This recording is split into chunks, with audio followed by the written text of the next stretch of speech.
গান করে গেছেন। আমরা এই মুহূর্তে দেখানোর চেষ্টা করছি যে দর্শকের যে উপস্থিতি সেই জায়গা থেকে আমরা যদি কারো কথা শোনার চেষ্টা করি, কেমন লাগছে আজকের এই অনুষ্ঠান? অসাধারণ।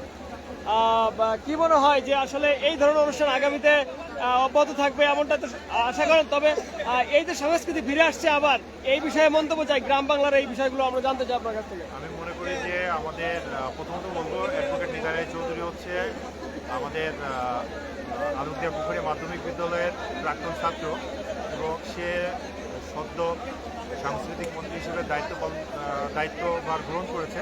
সেক্ষেত্রে আমি মনে করি যে সে এক কথায় এইটাকে অনেক দূরে এগিয়ে নিয়ে যাবে, এটা আমি বিশ্বাস করি। আর পার্সোনালি সে আমাদের এলাকার ছেলে, আমাদের স্কুলের প্রাক্তন ছাত্র, সব মিলাই আমি মনে করি এটা খুব ভালো একটা সুযোগ।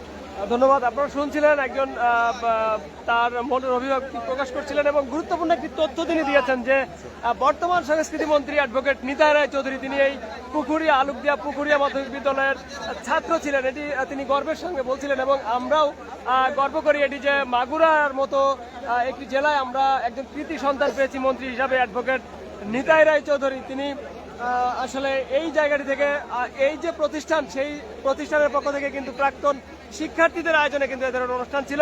আপনাকে অসংখ্য ধন্যবাদ এই ধরনের তথ্য দেওয়ার জন্য। ধন্যবাদ। দর্শক, আমরা কিছুক্ষণের মধ্যে ফিরবো সেই কাঙ্ক্ষিত যে স্টেজ শো, যে